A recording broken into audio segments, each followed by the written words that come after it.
Hello बच्चों, क्या हाल चाल? सब बढ़िया। Good evening all of you. तो आज हम लोग स्टार्ट करने जा रहे हैं वेक्टर एनालिसिस। और वेक्टर एनालिसिस का सबसे पहले हम लोग जो होता है इंट्रोडक्शन देखेंगे, इंट्रोडक्शन ऑफ वेक्टर। वेक्टर्स का इंट्रोडक्शन यहाँ पर हम लोग देखने जा रहे हैं। ध्यान देना, फिजिक्स में हम लोग लार्ज नंबर में फिजिकल क्वांटिटी के बारे में स्टडी करते हैं। बहुत बड़ी संख्या में हम लोग जो होता है फिजिकल क्वांटिटी का स्टडी करते हैं, और उस फिजिकल क्वांटिटी के पास मैग्नीट्यूड भी होता है और डायरेक्शन भी होता है। मतलब मैग्नीट्यूड और डायरेक्शन का मतलब क्या हुआ? मैं स्केलर और वेक्टर की भी बात नहीं कर रहा हूं। मतलब फिजिकल क्वांटिटी हो सकता है कि ऐसा कोई फिजिकल क्वांटिटी आपके पास हो जिसके पास केवल केवल मैग्नीट्यूड और यूनिट हो, और कोई ऐसा फिजिकल क्वांटिटी है जिसके पास मैग्नीट्यूड और डायरेक्शन भी हो। और कुछ ऐसे भी फिजिकल क्वांटिटी भी हो सकते हैं जहां पर जो होता है मैग्नीट्यूड भी हो, डायरेक्शन भी हो, बट वो वेक्टर लॉ को फॉलो ही ना करे। कुछ ऐसे भी फिजिकल क्वांटिटी हो सकते हैं। तो आइए हम लोग यहां पर स्टार्ट करते हैं वेक्टर एनालिसिस का इंट्रोडक्शन। सबसे पहले बहुत बेसिक इंट्रोडक्शन है, बहुत सिंपल सिंपल चीजें सीखेंगे आज हम लोग। पहले सिंपल से एग्जांपल समझते हैं। प्रैक्टिकली सोचना है। यहां पर फिजिक्स को हम लोग क्या करेंगे, प्रैक्टिकली उतारेंगे, थ्योरेटिकली बिल्कुल नहीं पढ़ेंगे। तो देखिए, सबसे पहले चीज क्या करते हैं, मान लीजिए सिंपल सा एग्जांपल लीजिए कि मान लीजिए एक ब्लॉक है। अब अगर मान लीजिए जो ब्लॉक आपने लिया है इसका कोई ना कोई मास होगा। चलिए सपोज करिए कि इसका वेट जो होता है 10 kg है।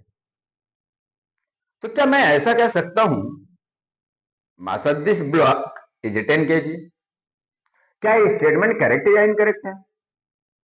तो मैं कह रहा हूं ये स्टेटमेंट बिल्कुल सही है, क्योंकि इस ब्लॉक का जो मास है 10 kg ही है। लेकिन अब मैं क्या कर रहा हूं, इसको अपने हाथ को ग्राउंड बना रहा हूं। ऐसे ब्लॉक लिया था पहले, इसको ग्राउंड बना रहा हूं। देखो ग्राउंड पर रख दिया। अब मुझे ये बात तो पता है कि नीचे तरफ वेट लग रहा होगा। सही बात है, बिल्कुल mg लग रहा होगा, और ऊपर तरफ नॉर्मल भी लग रहा होगा। तो अगर मैं ऐसा आपसे कहूं यहां पर वेट इक्वल टू 10 kg का ही ब्लॉक लिया, वेट इक्वल टू 100 न्यूटन। अगर 100 न्यूटन को मैंने लिया तो क्या ये स्टेटमेंट कहना सही होगा? वेक्टर एनालिसिस में क्या स्टेटमेंट कहना सही होगा? नहीं, क्योंकि वेट एक प्रकार का फोर्स है, अ टाइप ऑफ फोर्स है, और फोर्स वेक्टर क्वांटिटी होता है। और अगर फोर्स वेक्टर क्वांटिटी है, इसका मतलब इसके पास मैग्नीट्यूड भी होना चाहिए और डायरेक्शन भी होना चाहिए। आपने मैग्नीट्यूड और यूनिट बताया, आप डायरेक्शन नहीं बताए हो। तो यहां पर आपको डायरेक्शन भी लाना पड़ेगा, कंसीडर करना पड़ेगा। बात समझ में आ गई? तो चलिए आइए स्टार्ट करते हैं। सबसे पहला एग्जांपल जो आपसे अभी मैंने बोला, उस एग्जांपल से मान लीजिए, सपोज करिए, एग्जांपल लेकर यहां से स्टार्ट करने जा रहे हैं। सपोज करिए कि यहां पर कोई एक ब्लॉक मैंने लिया इस तरह से, और इस ब्लॉक का जो मास है ये 10 kg है। अगर इस ब्लॉक का मास 10 kg दिया गया है, मैं कह रहा हूं कि mass of this block is 10 kg। This statement is correct और इनकरेक्ट? सबसे पहले मैं ये लिख रहा हूं mass of this block is 10 kg। कह रहा हूं कि जो स्टेटमेंट मैंने लिखा है, दिस स्टेटमेंट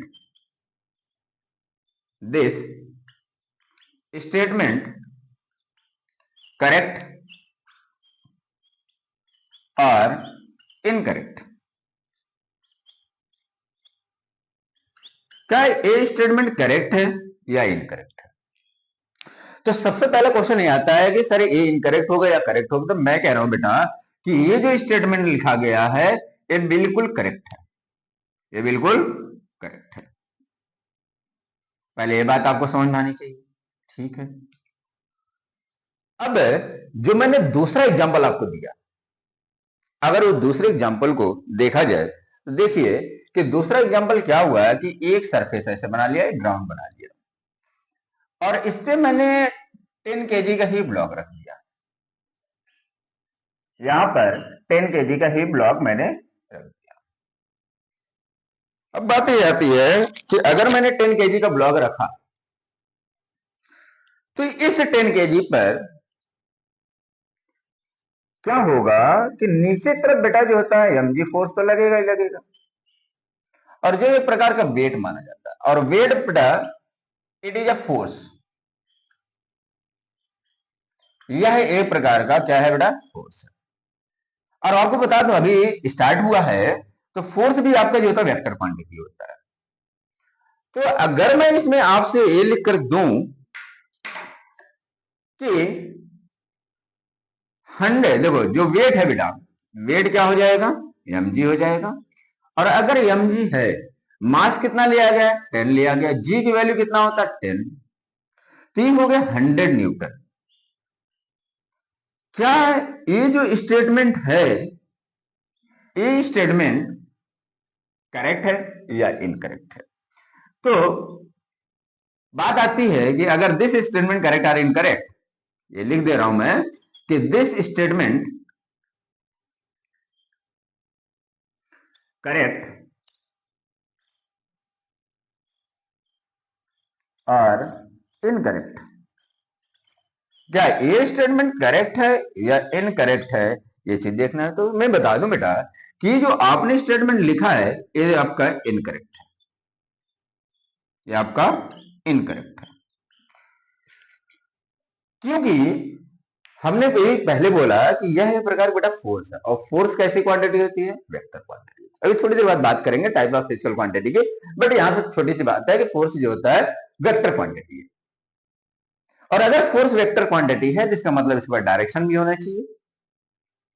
अगर इसके बाद डायरेक्शन की बात किया तो ये स्टेटमेंट करेक्ट है कब होगा, this statement is correct when this statement is correct when ऐसे मैं कह सकता हूं, हम कह सकते हैं अभी से, देखना बेटा क्या कह सकते हैं कि 100 Newton force in downward direction, 100 Newton force in downward direction, downward direction, 100 Newton force in downward direction. तो ये स्टेटमेंट सही होगा आपका, अदरवाइज ये स्टेटमेंट आपका गलत था, जो आपने ये पहले लिखा था कि weight equal to M G 10 × 10 equal to 100 newton, ये स्टेटमेंट बिल्कुल गलत था।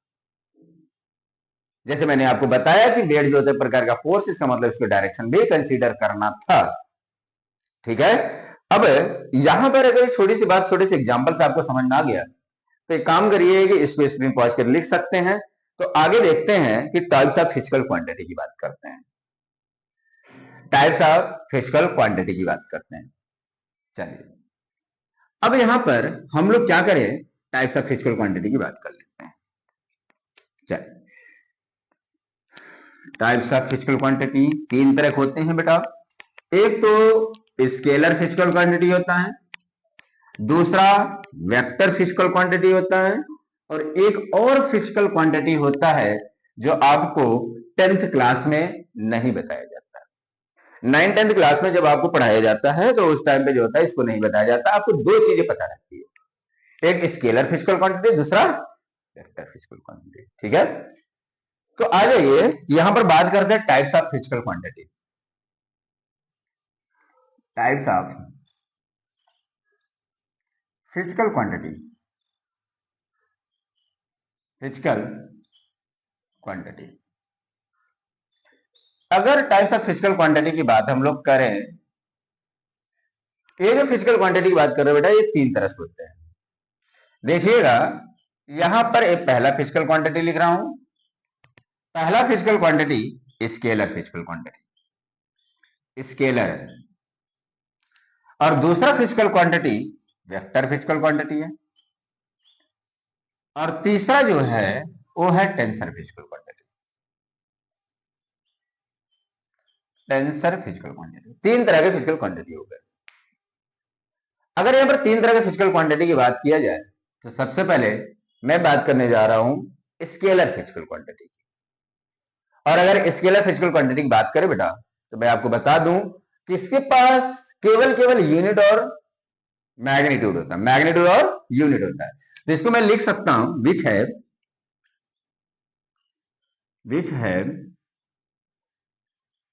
Only and only magnitude and unit, magnitude and unit, no direction, इसके पास डायरेक्शन नहीं होता है। सिंपल चीज है। अभी यहां पर जान लीजिए, बाकी सारी चीजें और बाद में बात तो होती रहती है। कुछ एग्जाम्पल की अगर मैं बात करूं, एग्जाम्पल में क्या चीज हो सकती है, जैसे स्पीड, डिस्टेंस, स्पीड हो गया, डिस्टेंस हो गया, टेम्परेचर हो गया, टेम्परेचर हो गया, ईटीसी बहुत हो गए। ऐसे बहुत सारे आपको फिजिकल क्वांटिटी दिखाई देंगे जो आपको स्केलर फिजिकल क्वांटिटी होगा। पहले इतनी बात समझ में आ गई। अब हम लोग बात करते हैं बेटा वेक्टर फिजिकल क्वांटिटी की। अगर वेक्टर फिजिकल क्वांटिटी की बात करें विच है मैग्नीट्यूड, यहां पर ऐसे लिख सकते हैं कि विच है बोथ मैग्नीट्यूड एंड डायरेक्शन, इसके पास मैग्नीट्यूड भी होता है बेटा और डायरेक्शन भी होता है, और इसके पास यूनिट भी होता है। ये भी लिख दे रहा हूं, यहीं पर लिख दे रहा हूं, इसके पास क्या होता है बेटा, यूनिट भी होता है। जैसे एग्जाम्पल में समझ लेते हैं कि अभी मैंने थोड़ी देर पहले फोर्स की बात कर रहे थे, तो पहला एग्जाम्पल फोर्स ही ले लेता हूं। फोर्स जो होता है बेटा वेक्टर फिजिकल क्वांटिटी होता है। जैसे एक्सेलरेशन ले लिया, ये भी फिजिकल क्वांटिटी है, ये भी वेक्टर फिजिकल क्वांटिटी है। जैसे वेलोसिटी ले लिया, वेलोसिटी ये भी है। ईटीसी ऐसे बहुत सारे आपको फिजिकल क्वांटिटी दिखाई देंगे जो वेक्टर फिजिकल क्वांटिटी होगा। और ये जो होता है बेटा वेक्टर लॉ को फॉलो करते हैं, ये दोनों वेक्टर लॉ को फॉलो करते हैं। ये भी फॉलो, लिख दे रहा हूं, follow vector law, vectors law, ये बेटा वेक्टर लॉ को फॉलो करते हैं। अब बात आती है तीसरे की, टेंसर फिजिकल क्वांटिटी की। अगर टेंसर फिजिकल क्वांटिटी की हम लोग बात करें तो क्या होता है बेटा, आज तक हमने केवल केवल दो चीजें पढ़ा था। सर हमने जो होता है स्केलर और वेक्टर पढ़ा था, आज टेंसर भी देख रहे हैं। तो टेंसर क्या होता है बेटा, इसके बारे में हम लोग डिटेल में और डिस्कस करेंगे। फिजिक्स जैसे जैसे आगे बढ़ती जाएगी वैसे हम लोग पढ़ते जाएंगे। तो यहां पर अगर टेंसर फिजिकल क्वांटिटी की हम लोग बात करें तो बेटा इसके पास भी मैग्नीट्यूड और डायरेक्शन दोनों होता है। फिर भी ये जो होता है टेंसर फिजिकल क्वांटिटी में आता है। क्यों टेंसर क्यों नाम दिया गया है, मैग्नीट्यूड और डायरेक्शन होते हुए भी इसका नाम टेंसर क्यों दिया गया? क्यों? क्योंकि बेटा ये जो है, जो टेंसर फिजिकल क्वांटिटी है, ये वेक्टर लॉ को फॉलो नहीं करता है। जिसकी वजह से जो वेक्टर लॉ को फॉलो नहीं करता, उन फिजिकल क्वांटिटी को टेंसर फिजिकल क्वांटिटी में रखा गया है। तो यहां पर अगर टेंसर फिजिकल क्वांटिटी की बात करें, मैं आपको बता दूं थोड़ा से कि विच है both magnitude and direction but does not follow but does not follow vector law, vector law, ये वेक्टर लॉ को बेटा फॉलो करता ही नहीं है। जिसकी वजह से जितने भी फिजिकल क्वांटिटी इसके अंतर्गत आते हैं, जितने भी फिजिकल क्वांटिटी आते हैं, सबको टेंसर फिजिकल क्वांटिटी में रखा गया, टेंसर फिजिकल क्वांटिटी में रखा गया। क्या इतनी बातें क्लियर हो गई? बहुत बेसिक चीजें मैंने पढ़ाया। और एक एग्जांपल ऐसे समझ लीजिए कि जैसे मान लीजिए, एग्जांपल क्या दे दूं, मान लीजिए यहां से इस तरह से दो वायर मैंने बना दिया, इस तरह से जो वायर बना दिया, मान लीजिए इसमें कुछ 5 एम्पियर करंट और इसमें जो होता है कुछ 2 एम्पियर के करंट फ्लो कर रहा होगा, और इन दोनों का यहां पर जैसे यहां पर कितना आ जाएगा बेटा, 7 एम्पियर के करंट आ जाएगा। बट आप लोग 10th क्लास पास करके आते हो तो उसमें जो होता है थोड़ा सा करंट इलेक्ट्रिसिटी पढ़ाया जाता है, तो इतनी बातें समझ में आ सकती है आपको। तो यहां पर मान लीजिए 5 एम्पियर करंट यहां पर फ्लो कर रहा है, 2, तो यहां पर कितना हो जाता है, 7। क्या आपने कभी ऐसा देखा है क्या कि एक वेक्टर ए है और यहां से जो होता है दूसरा वेक्टर मान लीजिए बी है, और यहां पर आ जाए तो vector A plus vector B बन जाए? ऐसा तो होता नहीं है, ये तो गलत है, ये नहीं होता है। तो कुछ ऐसे फिजिकल क्वांटिटी की हम लोग बात करेंगे, जब आगे धीरे धीरे फिजिक्स पढ़ते जाएंगे तो इसके बारे में भी बात करेंगे। बट यहां के लिए अभी इतना ही आप लोग जानो कि इतना ज्यादा सही है, इतना जितना हमने पढ़ा दिया इतना सफिशियंट है। ठीक है, तो पहले इतनी बात आपको समझ में आना चाहिए कि टाइप्स ऑफ फिजिकल क्वांटिटी 3 होते हैं, इसको याद रखना है आपको। जल्दी से स्क्रीन पॉज करके आप लोग लिख सकते हैं इसको। चलिए, अब आगे हम लोग कुछ चीजें और बात करने जा रहे हैं। सबसे पहली चीज, जैसे हम लोग वेक्टर की बात कर रहे हैं, तो कैसे वेक्टर को रिप्रेजेंट किया जाता है, रिप्रेजेंटेशन ऑफ वेक्टर की हम लोग बात करने जा रहे हैं। सर रिप्रेजेंटेशन ऑफ वेक्टर कैसे करेंगे? तो सिंपल सी चीज है कि अगर मैं वेक्टर की बात कर रहा हूं तो इसके पास मैग्नीट्यूड भी होगा, इसके पास डायरेक्शन भी होगा। बात समझ में आ गई? तो आ जाइए कि हम लोग जो होता है रिप्रेजेंटेशन ऑफ वेक्टर की बात करें।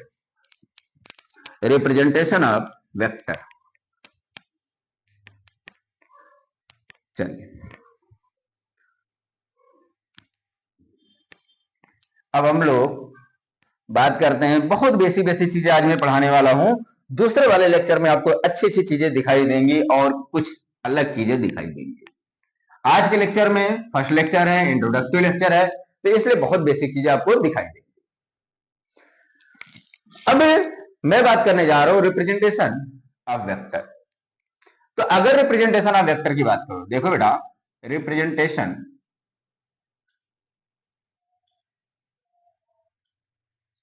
रिप्रेजेंटेशन ऑफ वेक्टर, वेक्टर की रिप्रेजेंटेशन हमें देखनी है। अगर वेक्टर की रिप्रेजेंटेशन देखनी है तो सिंपल सा एग्जांपल समझो कि वेक्टर के पास मैग्नीट्यूड डायरेक्शन होता है, और इसी दोनों को हमें कंसीडर करना, कैसे मैग्नीट्यूड देखेंगे, कैसे डायरेक्शन देखेंगे। तो मैग्नीट्यूड कैसे देख पाएंगे, डायरेक्शन कैसे देख पाएंगे, यही चीज हमें बात करनी है। क्लियर है?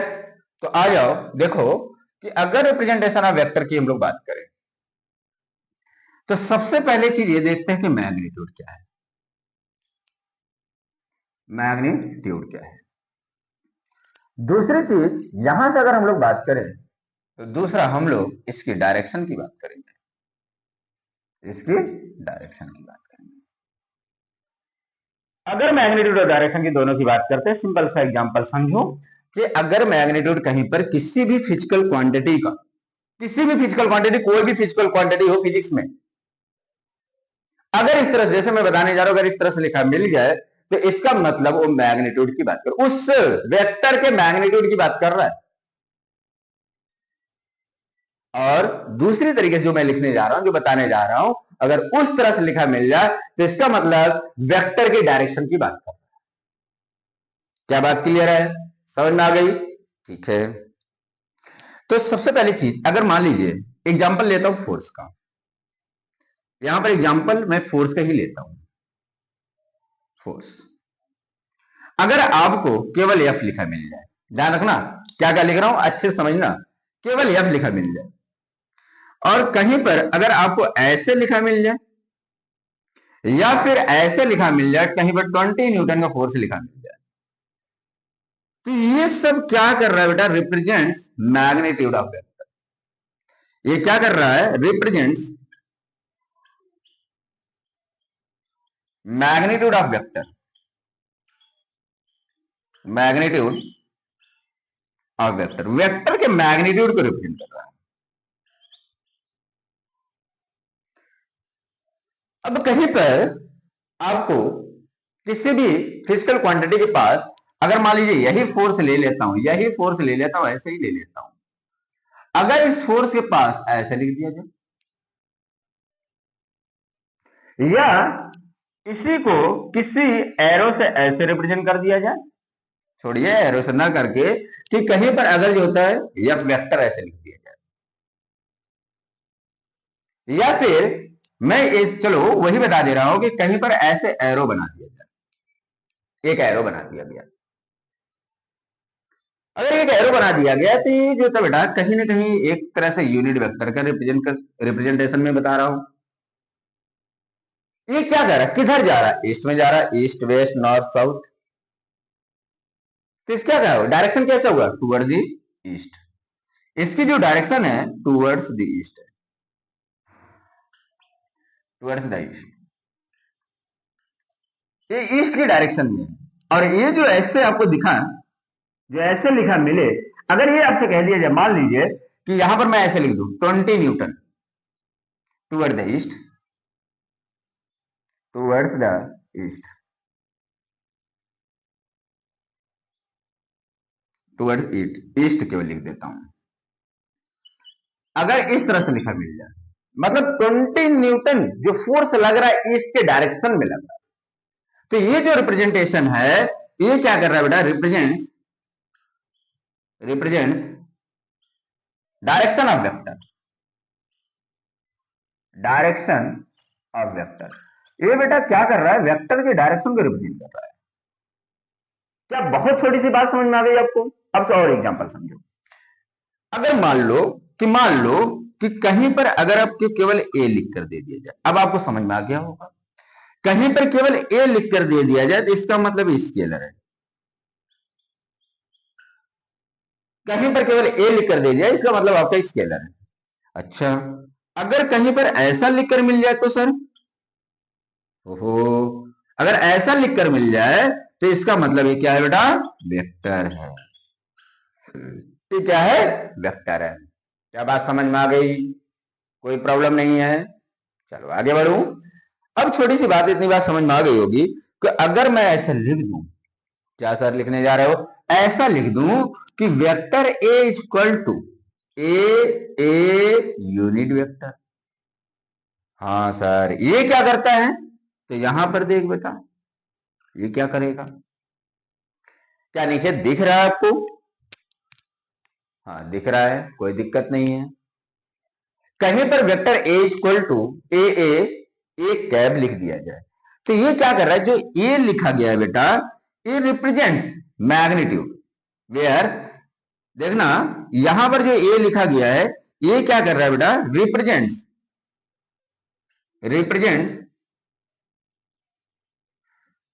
मैग्नीट्यूड को रिप्रेजेंट कर रहा है, ये बेटा मैग्नीट्यूड को रिप्रेजेंट कर रहा है। और जो ये यूनिट वेक्टर लिखा गया ये रिप्रेजेंट डायरेक्शन, ये क्या कर रहा है, रिप्रेजेंट्स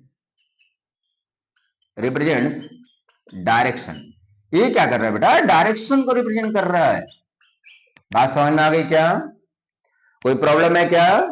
नहीं सर, कोई प्रॉब्लम नहीं है। अगर क्या मैं ऐसे लिख दूं, यहां पर देखना, क्या मैं ऐसे लिख दूं वेक्टर ए, तो मुझे क्या समझ में आ रहा है, ये मैग्नीट्यूड और डायरेक्शन दोनों को रिप्रेजेंट कर रहा है, मतलब ये वेक्टर हो गया। ये क्या हो गया, वेक्टर हो गया। जो यहां पर लिखा गया, ये जो एरो बना हुआ था, इस वेक्टर क्वांटिटी है, और ये वेक्टर क्वांटिटी है, ये रिप्रेजेंट कर रहा है।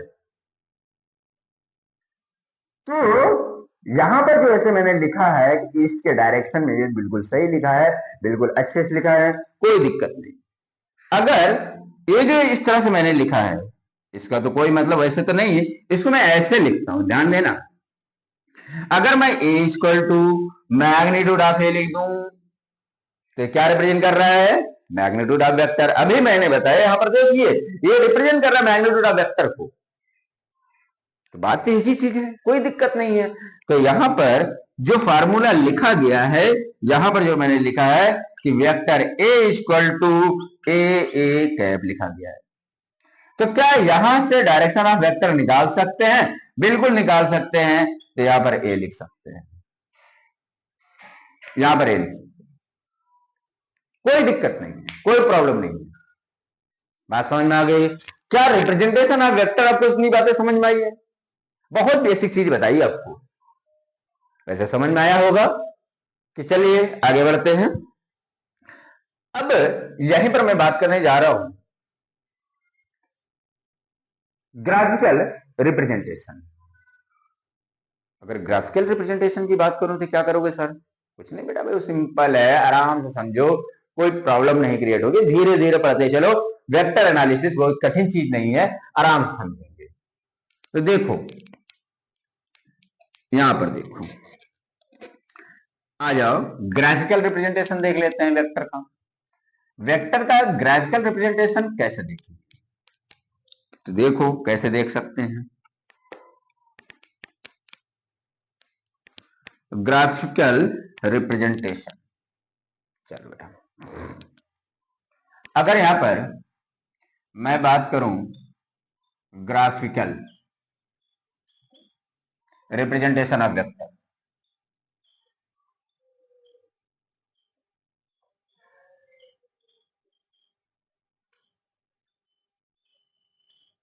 Graphical representation of vector, sir graphical representation of vector कैसे समझेंगे? तो सुन बेटा, मेरी बात ध्यान सुनना। अगर मैं तुमसे कहूं, सोचो सोचो सोचो, ये कोई वेक्टर है, इसका हेड है, टेल है, बात समझ में आ गई? देखो ये हेड है, ये क्या है, टेल है। इस वेक्टर की जो लेंथ आपको दिखाई दे रही है, ये लेंथ जो होता है इस एरो की मैग्नीट्यूड को रिप्रेजेंट करता है। और ये जो हेड है, एरो ऐसे बना रहता है ना, ये डायरेक्शन को रिप्रेजेंट करता है। बात समझ में आ रही क्या बोल रहा हूं? जैसे वेक्टर है, मान लीजिए कोई एरो है, ये इसकी जो लेंथ होगी ये मैग्नीट्यूड को रिप्रेजेंट करता है।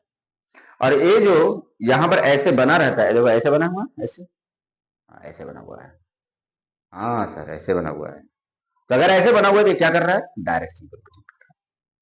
बात समझ में आ रही है? ठीक है। अब यहां पर देखो कि अगर ग्राफिकल, सबसे पहले चीज एक एरो से बनाओ, देखो एक एरो बना लिया।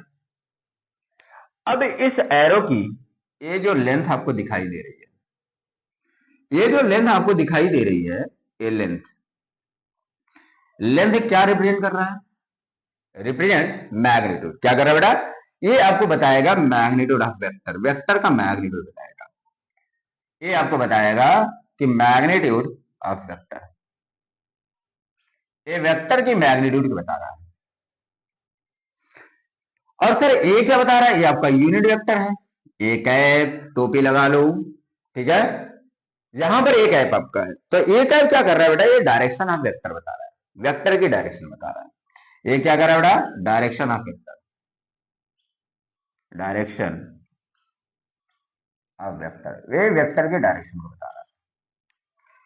बस छोटी सी बात है, समझ में आना चाहिए। अब अगर मैं आपसे कहूं, मैं ऐसा कहूं कि कोई एक वेक्टर, ध्यान रखना बेटा, अगर मैं आपसे कहूं कि बेटा एक वेक्टर ऐसे बना दिया, वेक्टर ये हो गया, और यहीं से इसी के सेम लेंथ का एक दूसरा वेक्टर बी बना दिया, तो ये क्या रिप्रेजेंट कर रहा है? ये क्या रिप्रेजेंट कर रहा है? ये रिप्रेजेंट कर रहा है बेटा कि which have same magnitude but opposite in direction. समझ में आ गई क्या? देखो सेम लेंथ का है इसलिए सेम मैग्नीट्यूड हुआ, और दोनों की डायरेक्शन, जो ये वाला देखो एरो जो इसकी जो होता है हेड दिखाई दे रहा है, जो इसकी हेड दिखाई दे रहा है, दोनों अपोजिट है, ऐसे है, ऐसे देखो, एक इधर जा रहा है, एक इधर जा रहा है। बात समझ में आ गई? तो इसका मतलब ये हुआ कि ये क्या रिप्रेजेंट कर रहा है? रिप्रेजेंट्स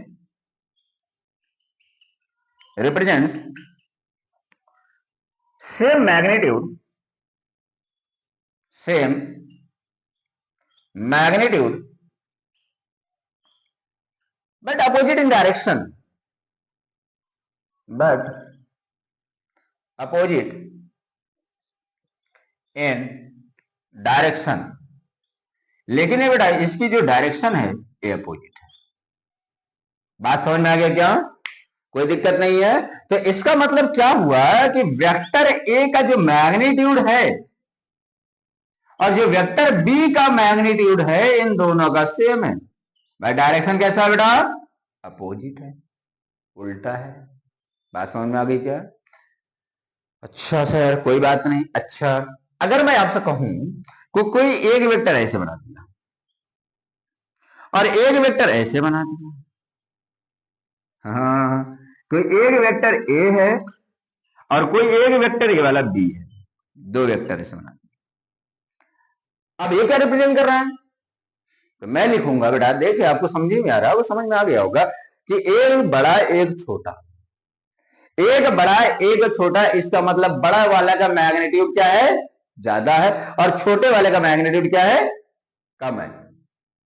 तो यहां पर आपको पता है क्या लिखना है, अब आपको समझ में आ गया होगा। तो यहां पर लिखना represents, represents different magnitude, different magnitude, magnitude but same in direction, but same in direction. Direction में क्या है बेटा? सेम है, but same direction, but same direction. But इसकी जो डायरेक्शन है बेटा ये क्या है? सेम है। इसका मतलब क्या हुआ कि मैग्नीट्यूड तो डिफरेंट है। मैग्नीट्यूड किसका ज्यादा है? ये वेक्टर ए वाले का मैग्नीट्यूड क्या है? ज्यादा है, और वेक्टर बी वाले का मैग्नीट्यूड क्या है बेटा? कम है। तो यहां पर सर एक बात तो समझ में आ गई। क्या ये दो बातें अच्छे से क्लियर हुई? कोई प्रॉब्लम तो नहीं है? नहीं सर कोई प्रॉब्लम नहीं है। चलिए जल्दी से स्क्रीन पॉज करके लिखिए, दूसरी चीज बताता हूं आपको। अच्छा अब आ जाओ तीसरी बात। पहले बात समझ में आना चाहिए, ये चीज बहुत बेसिक चीज है, बहुत सिंपल चीज है, आपको आना ही चाहिए। आइए देखिए, अगर मैं कुछ और वेक्टर ऐसे आपको रिप्रेजेंट करके दिखाऊं तो क्या हो सकता है? देखो ध्यान से देखना आप लोग। अब अगर मैं ऐसा करूं, देखो क्या कर रहा हूं बेटा, अगर मैं ऐसा कर दूं, एक वेक्टर ये है, एक वेक्टर ए है, दूसरा वेक्टर ए है, बी है। इन दोनों में क्या समझ में आ रहा है? इन दोनों में क्या है? दोनों में मुझे सर एक बात तो समझ में आ रही है कि यहां पर ना तो इसका मैग्नीट्यूड सेम है ना तो डायरेक्शन सेम है। मतलब विच है बोथ, मैग्नीट्यूड और डायरेक्शन ये डिफरेंट, मतलब इसका मैग्नीट्यूड भी डिफरेंट है और इसका डायरेक्शन भी डिफरेंट है। तो विच है both different magnitude and direction. Which है ये क्या रिप्रेजेंट कर रहा है? रिप्रेजेंट्स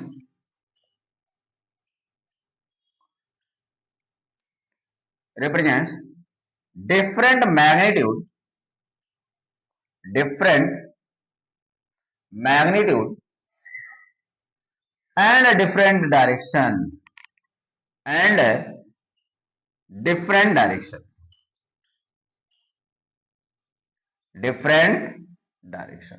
मतलब यहां पर मैग्नीट्यूड भी डिफरेंट है और डायरेक्शन भी डिफरेंट है। ठीक है, बट अगर मैं ऐसा देखूं कि दोनों में से मैग्नीट्यूड किसका ज्यादा है, तो आपको समझ में आ गया होगा कि जो ज्यादा बड़ा उसका मैग्नीट्यूड ज्यादा, और जो छोटा उसका मैग्नीट्यूड क्या होगा? कम होगा। मतलब वेक्टर ए का जो मैग्नीट्यूड है ये ज्यादा है और वेक्टर बी का मैग्नीट्यूड क्या है? कम है। क्या बात समझ में आ गई? कोई प्रॉब्लम नहीं है। तो इतनी बातें बहुत बेसिक चीजें अभी मैंने आपको वेक्टर की चीजें सिखाया। अब मैं कुछ ऐसा एग्जाम्पल लेने जा रहा हूं जो आपको बताना ही होगा कि आखिर क्या हो रहा है ना? तो आ जाओ, एक प्यारी प्यारी सी बच्ची है जिसका नाम है अंशिका। देख बेटा, मैं यहां पर एक स्टेटमेंट लिखने जा रहा हूं, Anshika is running with 10 metre per second towards east. यहां पर लिखने जा रहा हूं Anshika is running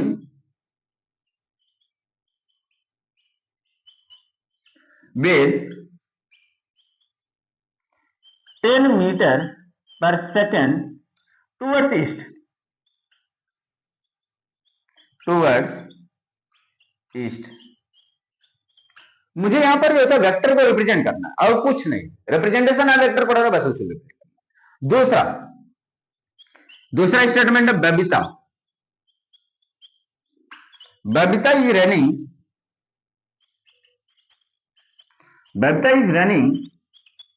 with 15 meter per second towards east,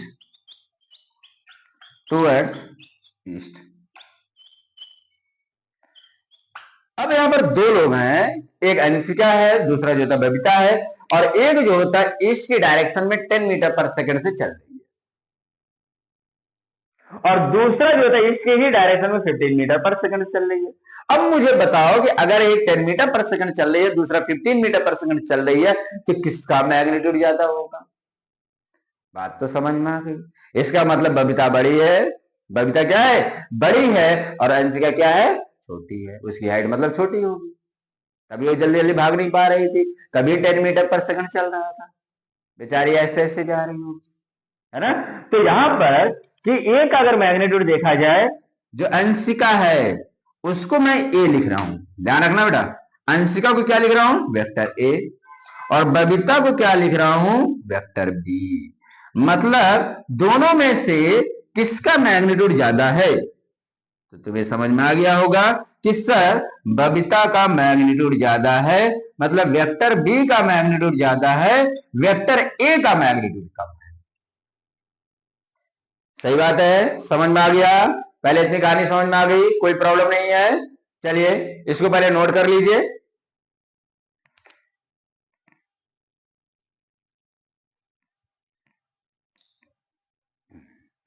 चलिए आज के दिन इतना है, आपको रिप्रेजेंटेशन ऑफ वेक्टर बता दिया है। अगले लेक्चर में हम लोग और चीजें सीखेंगे, जो और चीजें आगे की चीजें हैं, अच्छी बातें होंगी और अच्छी चीजें होंगी, और हम लोग जेईई मेंस और नेट लेवल की चीजें और अच्छे से कवर करेंगे। बात ठीक है? Thank you so much.